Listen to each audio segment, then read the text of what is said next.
So, character profile time. Classic character profile. Is this a classic Coronation Street character profile, or is it just a character profile? Because, technically speaking, she has been in it this week.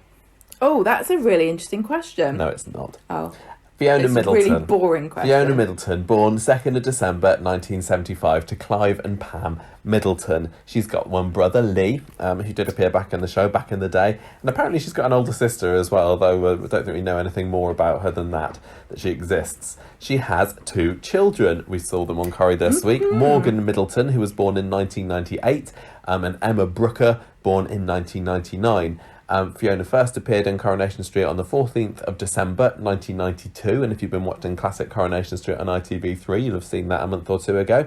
And her final appearance was just this week, but up until then, it was the 25th of September 1998 that she made her last appearance on the show, after 491 episodes, but now I'm guessing 492. I was going to say, yeah. 493? I can't remember how many that we count that she's been in this time, but not quite made it to 500, so maybe that can spur you on to come back a little bit more just to get it to a nice round number. Angela Griffin, who is the actress who plays her.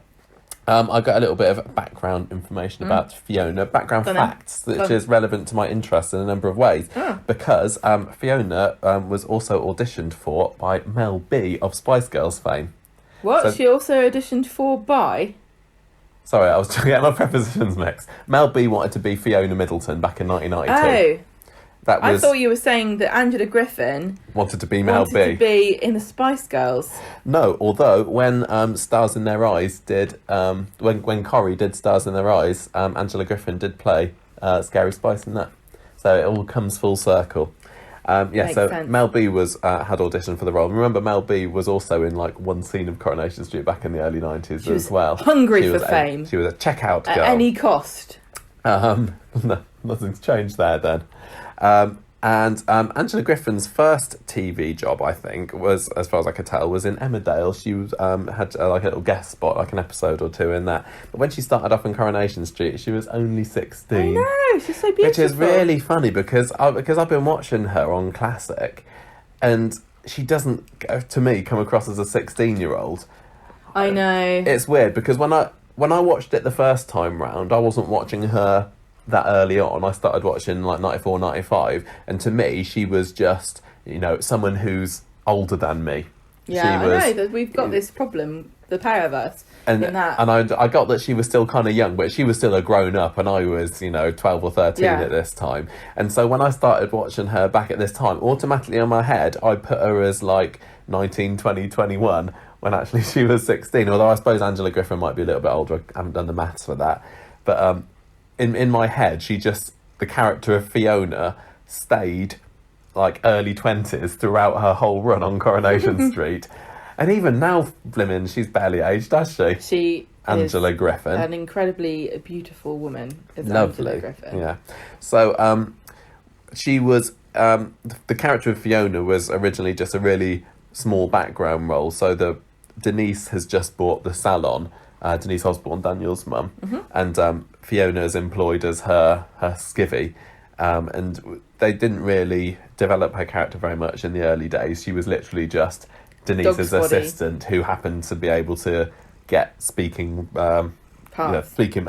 part, and apparently Angela Griffin quite liked the idea of that because it gave her a chance to take time and for the character to be developed. However, it felt like it was natural to progress. I think that's a good idea. I mean, sometimes you need to, don't you? Sometimes it really works, and sometimes that happens anyway. Even if they have a set idea for what a character should be, we've seen it so many times. A year later, the character's completely different. Yeah, but with her, they said, well, let's see where she goes, if anything. I can't remember where this interview is from, but this must have been a back in the day interview, because she says, I feel as if I've been lucky. I've been gradually introduced into the programme and I've had a chance to get used to everything, whereas some actors come into Coronation Street and get thrown in the deep end straight away. So I also written down here that her brother made fun of her, saying that she was just an extra at first. Not that there's anything wrong with that. It's funny how some characters this is beneficial for, and other characters, really, starting with a bang, is just how they continue. Well, that's how Emma started. Literally, she banged David, didn't she? Michael. Right, let's talk about her biography then. So in 1992, she started working at Denise's newly opened salon. She had like one episode in 1992. Didn't do a lot then. In 1993, the trouble began because she turned Steve McDonald's head. Yeah, they're in 1993 at Classic at the moment, and I've heard that that's a phrase that Americans find quite delightful. Is it? Turn someone's head. Apparently, they don't say that. I don't know that. Well, because I was listening to another podcast and the girl was saying she loves watching Love Island because apparently one of the disses on there is, she wouldn't turn my head, and she'd never heard this before. That's funny. So there you go. Yeah, I don't know whether she did anything else noteworthy in 1993. I kind of assume she must have done something, but I couldn't find anything online. But I'm guessing that as I'm watching on ITV3, I'll find out all the other little things that she did this year. But 1994 was the beginning properly for Fiona, wasn't it? She started to date Steve, but neither of them wanted a serious relationship. We'll see how that turns out. He realised he actually does care about her. Do you want any commitment to you, Fiona? No, I don't want to be shackled to you for 18 years. And she was like, done. You wait until after that then. He realises he does care about her when she tries to go off on holiday to Tenerife and she doesn't want to go with him. So he offers to take her to Miami instead, but she refuses and breaks up with him, which is a bit of a harsh, strong, independent 90s reaction woman to going to Miami, because I thought it was all right. A bit hot. Yeah, it was a bit too hot, but I mean, it's no need to break up over it, was it? They get closer once she's back in the UK because he's just so nice and she can't stay mad at him. That's a familiar feeling. Steve invites her to move in with him, despite the fact that Vicky is still in love with him. So Vicky, remember, is Steve's... She becomes Steve's first wife. And I think back at this time... I can't remember exactly when they got married, but around this point, Vicky was still... She might have still even been at school, I think. And she was a couple of years younger than Steve as well, and she was very besotted with him. And I think around this time in Steve's development, he was kind of realising that he is quite a looker. He was back then, and he didn't necessarily have to be tied down to Pay Vicky. The field. Simon Gregson had an interview, and he said about Fiona, she's a real woman of the 90s who knows what she wants. She's also pretty streetwise, which Steve loves. Yeah, and Vicky, I don't think was particularly streetwise because she was She's brought up in a very... Well, it's just that she was brought in a very privileged kind of upbringing, wasn't she? And she went to her private school. Her parents were loaded. I don't think she knew quite what, real life was. How to be an independent woman. Yeah. How to stand on her own 2 feet. Yeah, although, to be fair, we've seen her doing a few... She's done a good bit of salesmanship recently on Classic Coronation Street. But anyway, Angela back at the time said that Fiona wouldn't have put up with the way that Steve treated Vicky because he was really just letting her fancy him and do all the running while he, got to lay back and admire other women from afar. So 1995, Steve was having classic Coronation Street problems, and I don't mean problems on classic Coronation Street, I mean just this is the sort of thing that everybody does if you live on the street. Well, it's normally financial problems. In this figure too, because this is exactly how much. £6,000 in debt. Yeah, it's actually the same amount that the babies earn. In 1995, that's probably quite a lot of money. That was a lot of money back then. You buy a house for that. You probably could up in Weatherfield at least. But rather than dump Steve, Fiona actually helps him to manage his finances better. And they find a cheaper place to live. They go and live above Jim's cafe together, and everything's going pretty smoothly. She says, look, I know you can't stop buying pints in the Rovers every night, and I know that you can't stop having your breakfast in the cafe, but maybe you can stop buying Porsches and just leaving them in the car park. Yeah. So I haven't written down properly what happens here, but I'm guessing that Steve and Vicky have split up. I can't remember what happened. So Steve also, as I told you, was a bit of a looker back in the day. He did a bit of modelling for her because she was like going up and coming in all the old hairstyling business, and there was a hairstyling contest, and he was a model for her, and when they were there, he proposed to her, but because she was a strong, independent 90s woman, she refused him until he was out of debt, at least. Which is, his £6,000 debt would now be £11,700. Good bit of eye-padding. Yeah. So Vicky, by this time, has just turned 18, and the reason that she was brought into the show really as a regular-ish character, as her parents died and she was left shed load of money from them, but it was all tied up. She couldn't access it until she was 18. In 1995 was when she finally reached that magic age, and £250,000 now became Vicky's, which is pretty good. £500,000 now, Gemma's calculator says. £468,939.31. Thank you. So Vicky invests in Steve's t-shirt printing business, which he's, I think, running out of where the factory is at the moment. And Fiona is not particularly impressed by this and eventually throws him out. She doesn't like the fact that the old girlfriend is, sticking a war in his business. So he does reconcile with Vicky. Self-fulfilling prophecy. Fiona also that year is offered a modelling job, which was originally offered to Raquel. I don't know why Raquel didn't get it, but well done for Fiona. They're both stunning. So. Yeah, after Steve kind of gets rid of her, gives her the heave-ho for...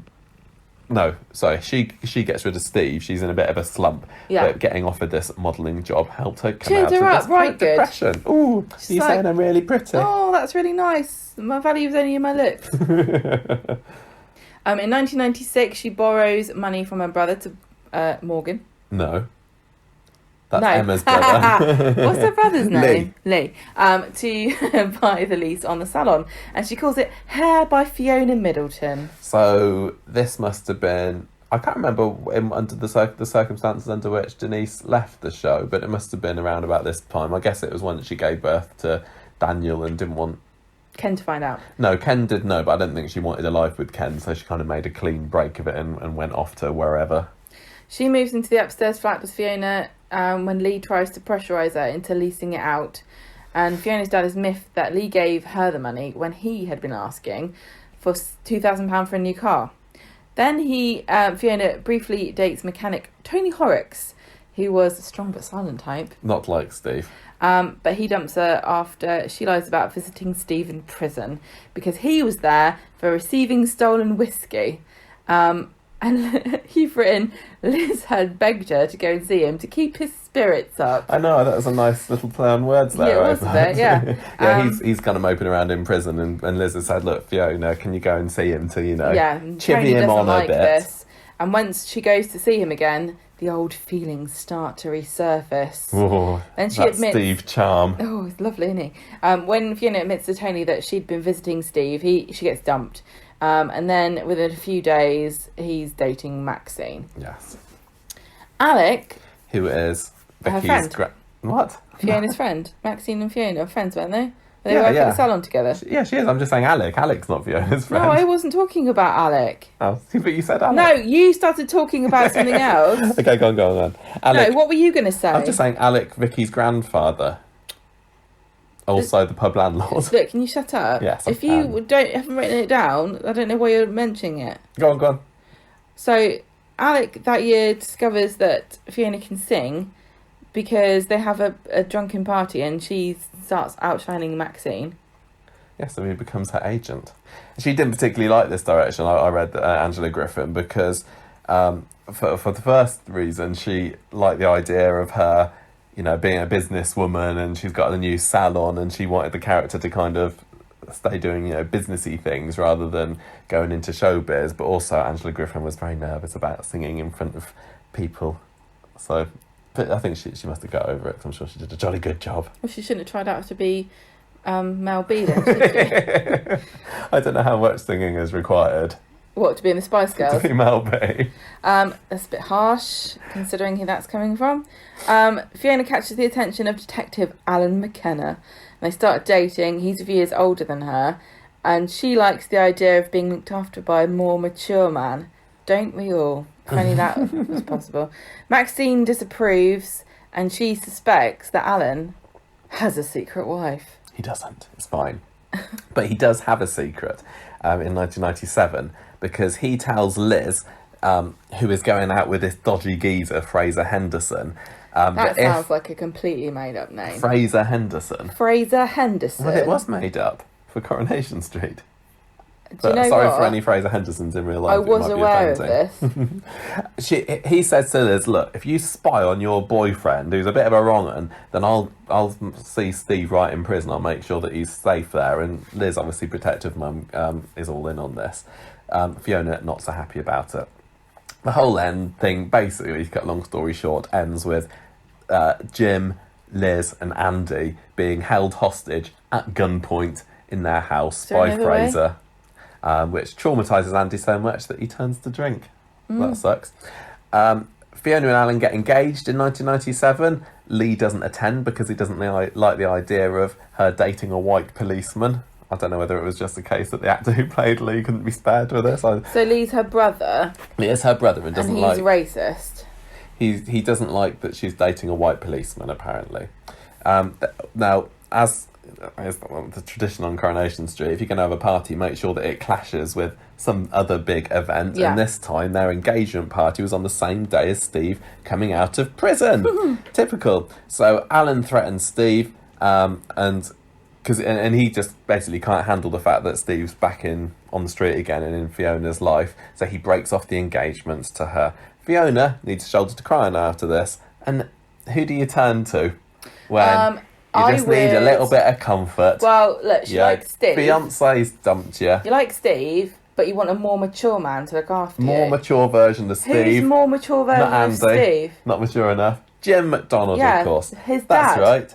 And you'll notice, mid-1997, we are right smack bang in the middle of Bryant Park era. Actually, the beginning of Bryant Park era Coronation Street. So the Battersbys turn up. Fiona jumps into bed with Jim McDonald. Slagging around. This was like headline-grabbing stuff here, because looking back on it, it's kind of a little bit icky. Oh, I think it's tame. Go on, compared to these days. It's no Weebay, is it? She is somewhat ashamed of herself for jumping into bed with Jim McDonald. So to try and forget that it ever happened, she ends up getting back with Alan again and says, "You know, I said let's not get married. Let's get married and let's do it quickly." Fiona, in the meantime, discovers, or while they're getting ready for the wedding, discovers that she's pregnant. This is going to be Morgan that she gives birth to, and she is obviously worried. I hope this is Alan's baby and not Jim's. But no, luckily it's fine. It is not Jim's at all. Fiona. I think this might have been after Jim had his vasectomy, which is another reason why it couldn't have been his. Not necessarily. Oh no, I know. Jim is, he's been shown attention by a young beautiful woman, so he gets a little bit obsessed by her. Even he's gone back to Liz at this point as well. She gets depressed when she reaches her 40th birthday, and when I typed this I was thinking, oh, that's gonna be us coming soon. Do you know what, I was listening to a podcast about Marie Antoinette yesterday, and then I decided, because they were saying about how she looked like haggard and worn, and when she was on her way to her execution, which I think is excusable, but never mind. I decided to Google and see what she looked like, because I wondered how old she was when she died, and I didn't realise that she was 37. And I googled some pictures of her when she was older, and she looked like she was 68 or something. Does that make you feel a bit better about yourself? No, I was thinking, is this what a 37-year-old woman looks like to the rest of the world? No wonder they want to chuck us on a bonfire when we get to 25. Anyway, yeah, so he's got off with Liz and Fiona all in 1 year as Jim, so he's doing all right. But he is, as I say, he's obsessed with Fiona, and then on her and Alan's wedding day, he bursts in through the church at the back, and this is a proper classic Coronation Street scene. We put a little clip of it on Twitter the other week, didn't we, when Fiona's back in, and he's like, "Don't marry him, Fiona, marry me, Fiona, it's a mistake, tell him the truth, Fiona," and basically ruins her big day. What a cad. And Alan jilts her. Oh. So to try and get over this, she and Maxine head to Las Vegas together. Yes, thank you. In a nice straight-to-VHS special. Lovely. Viva Las Vegas. Oh, the best kind. I think that's one of the few ones that I haven't seen. I think we need to. I need to invest in these straight-to-VHS specials. I don't think I'd like Las Vegas. I'd like the buffets. Well, we were talking about you and gambling earlier. Could that be what what really turns you on makes to it? Me so, it makes sense now. I want to go into one of those high roller rooms where the people who've got like these coins that are worth $100 just playing at like a normal slot machine. Well, gambling isn't the only danger in Las Vegas, because while they're there, Fiona and Maxine help taking down a counterfeit design operation. What design? What? I don't know. I've written that down. When did I write? What was it? Was it like handbags or something? I think it was clothes. Anyway, they take down that. evil Las Vegas counterfeiters, and also Las Vegas. Las Vegas. I don't know. Do you have a Las Vegas menu? Las Vegas. This is also in this VHS special. They had a little cameo by Ray Langton, because the actor who played him went and moved off to Las Vegas after he left Coronation Street in the 70s. See, I didn't even know they filmed it in Las Vegas. I thought they just filmed it in Blackpool. I actually did go to Las the Vegas. Las Vegas of England. Also, it was Jack and Vera's vow renewal. Yes, that's what they went there for. And Do we have our vow renewal in Las Vegas? Joan Collins was on that special episode. Joan Collins? She was. She made a little cameo at the end. Do you know the advert with... Truly glamorous. You know the advert with Joan Collins, or the series of them back in the 80s, where she used to be in the plane seat and she was spinning drinks all down herself? No. That's apparently a classic advert from that era. That this happens to Vera as well, and then Joan Collins is there walking past. Don't worry, darling. It happens to the best of us. Yeah, exactly. And this leaves us to 1998, her final year on the street. Well, after she gives birth to baby Morgan, Fiona gets back with Steve, and then he's like, "Oh, let's raise the baby together." So they move in together above the salon. And they mentioned that this week, didn't they? I'm sure Steve in this week's episode said I was going to adopt Morgan at one point. And here he is. Here he is, all grown up. Here he is, doesn't really remember who I am. Steve... He was only one. No, not even that. Ungrateful. Ungrateful baby. You know, lad, I thought about adopting you. You showed me some respect. Steve refuses to hire Jim at his new building firm because of the fact that he's, Fiona.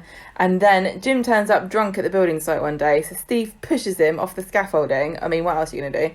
And paralyses him from the waist down. Oh, I remember watching that as well. From the 90s, Coronation Street, there's some stories that really stand out to me, and some scenes that really stand out to me, and I must have been properly invested in this, because I remember that wedding scene with Alan and Fiona and Jim really, really well, and Steve pushing Jim off the balcony. I can still picture it. I mean, I'm sure I've seen it in clip shows and everything, but... This would have been a late teenaged Michael. Yes. Enthralled by the antics of the McDonald. 15-year-old I was at this point. 1998? Yes. 15. No. Yes. Yes. Oh, okay. So, yeah, he ends up landing in a skip and he gets paralysed, like you said. But sucks. Were you not 18 in the year 2000? I turned... I was 18. I turned 18. I was 18 17 for the turn of the millennium. Yeah, I was 17. Sad, you couldn't drink. No. What a loss for me. This is why Jim limps about. Jim doesn't limp about. You're not thinking of Don Brennan, are you? Why would I think of Don Brennan, a man I've never even... No, when Jim came back last year, he was limping because of his... Oh, yeah, that's right. He's Oh, no, it's not my... muscular dystrophy kind of thing, wasn't it? No, he was paralysed and he was in a wheelchair for ages, but he got better. He's fine now. Yeah. When Fiona goes to visit her mum one day, Steve ends up getting drunk because it's a family trait. Watch out, Emma. With Maxine, and he sleeps with her. Fiona returns, and she says, "Oh, will you marry me?" And he accepts. He wasn't expecting that. And then they have a massive row, and Fiona decides to leave Weatherfield. But not before dropping the bombshell at the McDonald's about what really happened on the scaffolding. Yeah, they split up because she finds out that he's had it off with Maxine. I didn't write that here. So this is all this time when they were back together again, when Emma was conceived. Yes, and this is what Fiona goes off to live with her parents and sells the salon to Audrey, who's had it ever since. Had it ever since. But she keeps trying to get rid of it. It's kind of Claudia's now, isn't it? In name only. So this is what we were saying last week about why Jim McDonald could not possibly be Emma's dad, because he was paralysed at the time and she was going out with Steve, and I refuse to believe that if they decide to retcon that in. Yeah, but there's different ways to be paralysed. He was paralysed from the waist down, and I know, I'm just saying. You and- make it sound like anyone who's paralysed can't have children, but that's not always the case, is it? And then in September, You can be like, oh, he felt a twinge my in his toe's leg. paralysed. No. I can still have children, though. This is a little bit like we're watching Downton at the moment, You aren't can't we? give us, I was going to say, don't say spoilers. Don't give Downton spoilers. Because Okay. we're watching Downton Abbey, so you can watch the film when it comes out. Yeah, I haven't And I watched love any it. Downton, but up until about a week ago, and I've watched the first 2 series. And Michael's face blindness has reared its ugly head yet again because you can't tell the difference between the oldest sister and the youngest sister. I'm getting better, but I'm still a little bit confused. I'm just enjoying some of the Coronation Street faces. I like that Zoe Tattersall is one of the main characters. Yes, and we've got who played Liam. Oh yeah, Liam Connor. God, what's that name? I can't remember, but he plays Thomas, the Yeah. caddish footman. Yes. And I think Mary Crawley is my absolute dream heroine. I'd love to be her. I think I could be her if you gave me a nice dress. And that is the end of Fiona. Apart from, well, we know that she ended up giving birth to Emma in 1999. She shacked up with this new fella, John. Eventually, at some point, is it supposed to be fairly recently that she's bins him left off. John? I don't Bins think him off, so. Moved This to Australia. feels like a sort of a 5 years ago or more, it seems to me. I don't know whether she actually married him as well, because she was credited as Fiona Middleton, wasn't she? Yeah, on not this Fiona week's Brooker, Coronation which Street. is Emma's surname from John. Yeah, but I can't remember what they said exactly. Anyway, so yeah, that was the end of Fiona, and she decided she wasn't sacked in 1998. She decided to leave herself because she wanted to pursue other acting roles. Oh, the actress, yeah. The actress, yeah. Sorry, Angela. Did I say Fiona? Angela. I wasn't listening properly. They didn't want to kill her off at the time because they wanted to give the opportunity for her to return in 20 years, apparently. But it says here she's a popular character, which is... it's funny to think that such a popular character has only returned on... I don't think that she was as popular as they make out. I'm speaking of personal experience. When I kind of think back to 90s Corrie, which was, when I started watching, if I was to list, like, I could reel off name after name after name of classic characters, and I don't think Fiona would be there. I'm not like saying, I don't care that she's back. It's been brilliant seeing her again this week, but Fiona was always just, she was just okay. So I don't think I was too gutted when she left. But it's lovely to see her She's a back. great actress. Oh yeah, she really is. And I think the fact that she chose to leave to pursue other acting careers meant that she was acting careers. I'm going to steal hers. roles. I'm going to steal hers. meant that she was taking it seriously. And there's an article. There was an interview with her. Taking what seriously? Being an actor? You're just playing at being an actor. Well, she wasn't just happy to, stay in the same old role. Not that there's anything wrong with that if you want to do that as well. That's what I would do. William Roach is exactly same with me. I'd be like, I got something. I'm like, I'm not leaving. Here. And any time I went to the producer's office, I'd just cry and see if I can get out of it. Well, she said that she was, in this Mirror interview, she said, I was 21 and impatient. I didn't want to wait that long. I wanted to get out into the big wide world and see what else there was. And I whispered to myself, if it doesn't work out, I can always go back. Yeah, good idea. And she had a Radio Times interview in 2014, and she said, this was the time I left was about the time when the press started being interested in actors' personal lives rather than just the show or other celebrities.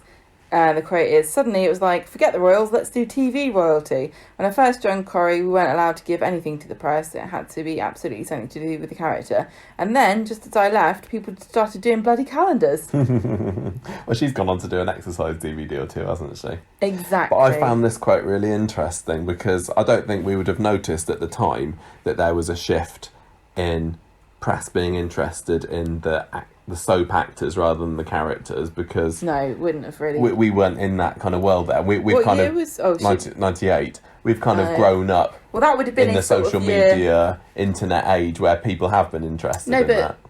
I mean, people like that era was pre-internet, really, for gossipy stuff. Internet existed, but you didn't get. It wasn't like a source of breaking news so much as magazines and TV were. Yeah, and people were obviously interested in celebrities, but I think... Always. Especially with soap stars, I don't think there did used to be such a massive interest in the minutiae of their personal more lives. Intense the more it gets fed, I think. Because it's even... using the word worse. But it's not, it's up for debate whether you think it's worse or not, depending on your perspective. But it's worse now than it was then. But even the fact that they were told you're not allowed to talk to the press about your personal life. When you talk to them, you are representing us. You are that character. You're going to tell them about what your character's doing. Do not give them anything personal. It's interesting how that's changed. A divide between actors of the previous era who weren't interested in that at all, and actors now who kind of see it as a kind of either they enjoy it or they see it as a necessary evil for doing their job. And then there's also some choreo actors that still completely shy away from. Well, that's all what I was the thinking. Like early Derby shows is yeah. of the old school of don't ask me anything. I'm not even going to do an interview about leaving. Yeah, and some actors will do the social media things, and some won't. They sort of offer up their own, and there's always this problem that you can run into where you share a bit too much of yourself. Like we know some people have run into bother with being a bit free and easy with their opinions on social media. Yeah. But if you're going to be if you don't want that to happen, it's difficult because are you sacrificing part of your career and public interest in you as an actor by shying away from that, or are you going to be taken more seriously as an actor? Because I know what you mean. You can look at it on both sides. You can look at it, and being a celebrity and being an actor shouldn't necessarily be the same thing, but we don't really make a distinction between the two. And celebrity has kind of evolved into its own bracket of kind of a being, hasn't it? Because you get these people who literally just exist on reality television shows and have Instagram pages, and that's all they do. Yeah. It's weird. It is, but I thought that was quite interesting. So she has gone on to do a load of extra stuff since Corrie. Not a whole lot that we've watched, to be fair. But she's done a bit of Holby, then Waterloo Road, Postman Pat. The actual Postman Pat? She has done Postman Pat. What? That sounded rude. She's done a voice in Postman Pat. It's not some kind of like postmodern satire, Postman Pat. Postmodern Pat. Postmodern Pat. No, they remade Postman Pat. The cat's just a hipster. At some point, I don't know. She did a voice of a character in that. She's done Lewis, and then just this year, she's been in a Netflix show with Idris Elba. Wow. Called Turn Up Charlie. And then she's obviously in Wild Bill as well. She's done presenting. She had her own daytime TV show on Sky One called Angela and Friends. And she was also the brand ambassador for Fairy. There's in the Fairy Liquid Company where she was involved in their Make-A-Wish campaign. So she's been a busy Angela, woman, hasn't she? I wish I could get these stubborn stains off my bakeware. Yeah. Don't worry, I've got just the thing. And it's lemon scented. And you only need this much of it. Just a small drop. Goes a long way. It does all these dishes. Do you remember that? Yeah, I do. This is how many dishes you can do with one bottle of Fairy. Yeah. So in a way, it's not a surprise that she hasn't come back. And I'd be interested to know what kind of the negotiations were when they wanted to redo this story. Did Corrie say, we don't want you back full time, or did she say, I'm too busy, I don't want to come back full time? Don't know. I'd love to know, because she's obviously got a lot of other things going for her. She doesn't need, in inverted commas, to come back to Coronation Street from how it seems, at least, anyway. Well, I think that we know the actors who literally will do interviews every year going, I am desperate for work, I need to come back to Coronation Street. Yes. And perhaps not the best strategy for coming back. Although she has had interviews in the past where she has talked about maybe coming back to Coronation Street again. And I did a little bit of digging in this. And in that same 2014 Radio Times interview that you mentioned earlier, get this. This is what she said. My idea for a return storyline, if I were to go back, was that I'd have been pregnant by Steve when I left, and I could then return with a child. 2014, she said this in an interview with the Radio Times, and it's exactly what's happened. She also made a funny suggestion that a bunch of Steve's exes all turn up in a stretched limo at once. That'd be quite funny. With the doors open, and then you got Karen and Becky and Vicky and everyone coming. Wow, I tell you what, Steve is really good at picking them, isn't he? Because they couldn't afford to bring all those people back because they're too expensive. Obviously, getting involved with Steve is, you step up to stardom when you leave. Sleep your way to the top with Steve McDonald. Yeah, exactly. Who'd have thought it? Oh, I know. And then 2018, so last year, she was on Lorraine, And this is when... She's talking about Sean Wilson, who went back, and he famously said that he would never return after they tried to make him a pedo. Yes, they did, it's true. Not the actor, the character. No, the character. She said, if he's going back, you never know who else might go back. You never know, never say never. So, 18 months ago this was, she was still kind of interested in maybe going back. She said that the storyline would have to involve Steve in some way. And then this is what turned about a year ago into the fans saying, hang on a minute, what if Emma was really Steve's? Yeah, that's just last year people started making these fan theories, and then Ali Mardell sort of addressed them in The Sun in July of 2018, and she said, I've heard the Fiona and Steve's daughter theory, but that's definitely not true. She's just come to the street to do work at Audrey's as an apprentice and learn as much as she can. She's independent and was living with friends before arriving, but she's still in contact with her mum, but she's just doing it for herself at the minute at the salon. I did have a little chat and a joke with Angela Griffin about it, and that was quite funny. And so that all turned into actually coming true. We had this discussion last week, didn't we, about how much of this story was planned all along and how much of it is fan theory that McLeod's gone, yeah, I'll have that. Me cast my mind back to other fan theories that seemed equally as far-fetched, and I'm wondering whether we're going to see the love affair between Ali and Ryan ever heat up properly. Oh, I know, that really had some traction, didn't it, last year? That took off. People were really into that in an intense and disturbing way. Romance, literally. Yeah, literally. But anyway, and then finally it was rumoured in around June this year that it was reported that she come back. The whole story was reported this June, but I don't think it was until last week's previews that we actually got the pictures of Angela Griffin saying, "Look, she's coming back." But people kind of assume that they're not going to have this and have her not make any kind of appearance. But as we said earlier, I still don't think that it's it for her. No, the fact that she knows that she's working above Audrey's. Yeah, the fact that was left as a ... is a clear invitation for the character. And I wonder now, the way that Emma feels about her mum, if Fiona tries to contact Emma, is Emma not even going to read anything, not going to give her the time of day? So and then is that going to force Fiona to make the journey? You wouldn't answer my phone, so I came to England. Although, to be fair, Fiona could just, try and contact Audrey to find out about it, because she has... That would be too simple, wouldn't it? It feels... I mean, the story is obviously about Emma and Steve and maybe a bit of Amy, but the fact that there's been no interaction between Fiona and Steve even in this past week, she's going to have a lot of explaining to do. Yeah, definitely. I think it's a bit mean. Anyway, Angela Griffin has had various accolades during her career, including most popular newcomer at the first National Television Awards in 1995. Cool. Yeah, the oldest newcomer. She was nominated for Best Actress at the Inside Soap Awards in 1997 and 1998. And she also made our personal list of our favourite Coronation Street actors' exercise DVDs, because we have Angela Griffin's Dance Makes Workout too.